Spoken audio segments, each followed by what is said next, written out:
Nietzsche once said, without music, life would be a mistake. I want to introduce Tom and Doris, the co-founders of Gerrard Street. So, Tom, Doris, what is Gerrard Street? Girard Street was built upon the notion that we throw away 40 billion kilos of electronics each year. And these are full of valuable components and materials that can be reused, but instead they are now shipped mostly to developing countries where they are burned. So we thought we can do better, right? So we took on the challenge and we developed this top quality headphone. It would normally cost about 350 euros.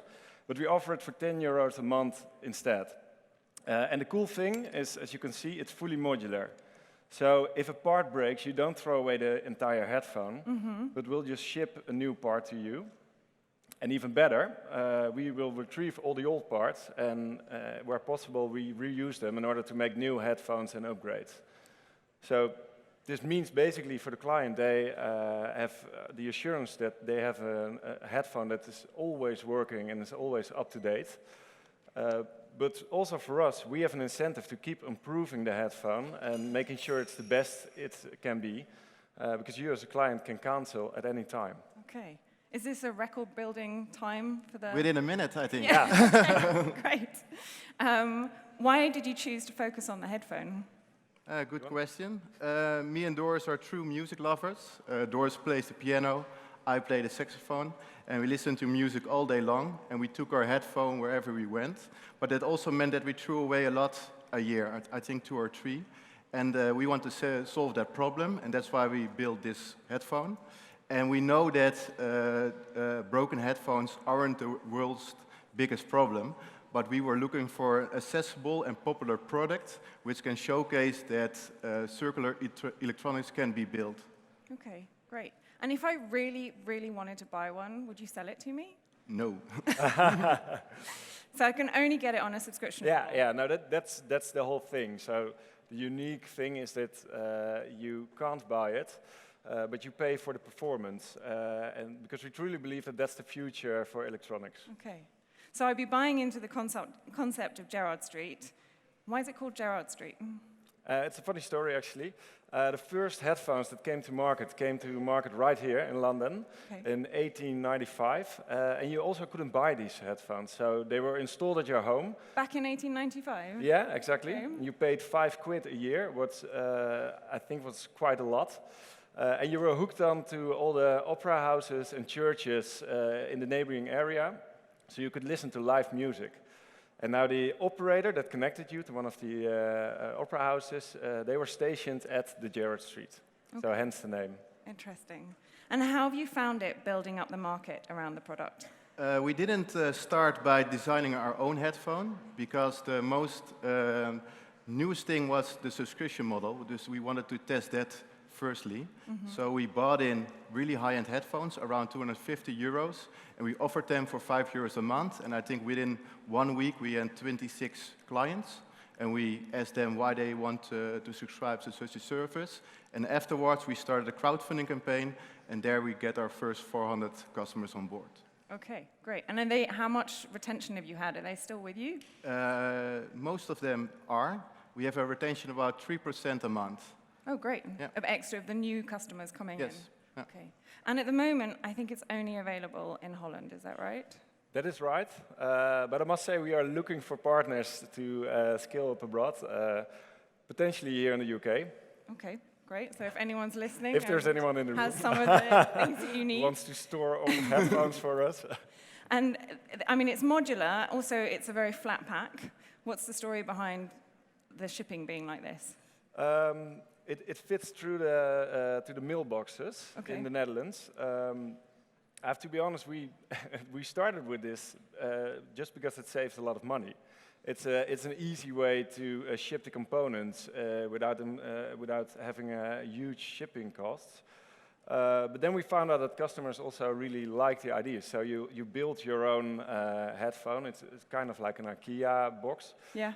We thought, can we do that? Isn't that a kind of cheap way for the clients? But they actually like it. They think it's good marketing. Okay, great.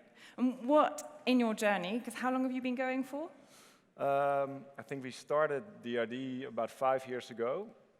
Then it took, of course, quite some developing time. We were both in college still. And the first headphone that we launched, it's a previous model, we launched it 3 years ago. Okay. What are some of the surprising things that you found along the way? I imagine there have been surprises, bumps, highs. First of all, that sustainability isn't a selling point at all. So people are interested in high-quality products, and they want a hassle-free service. So that's why we developed a high-end headphone, and you can quit every month.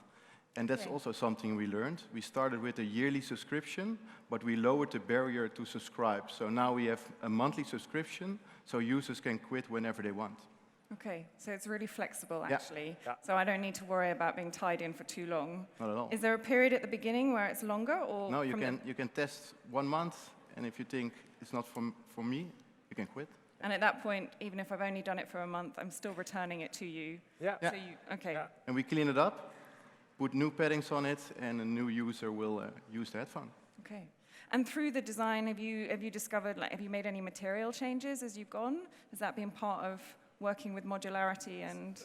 So far, not that much. We chose a particular plastic that can be recycled well, but we changed more in the design of the headphone. So, for instance, we had a cable that went both ways, and it had a mini XLR.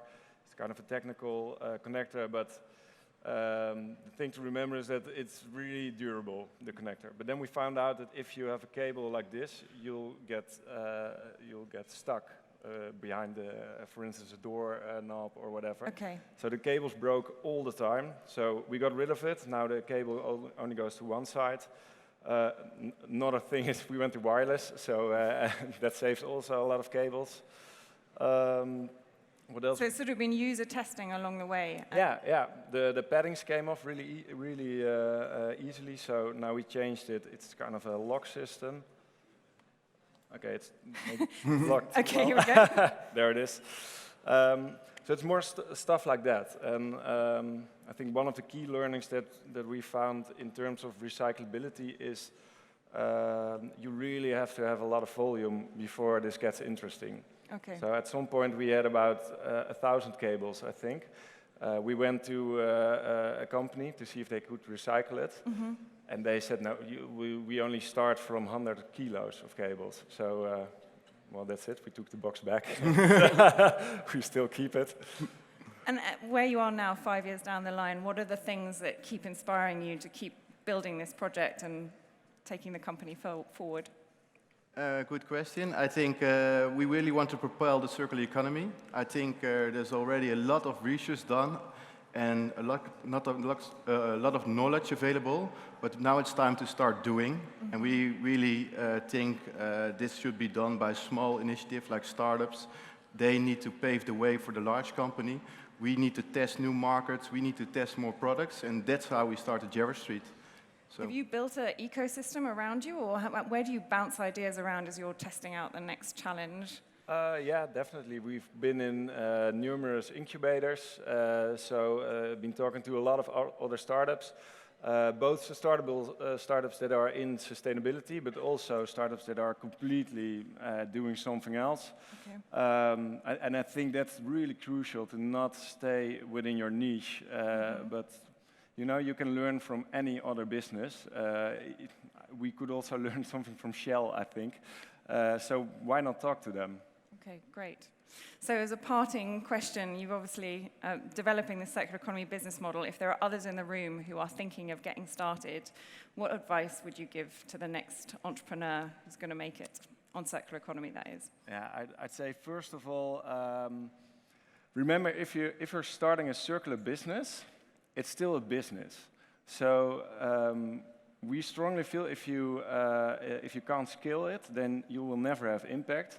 And so don't overemphasize on the sustainability aspect, but make sure that your business is scalable, that you have market demand.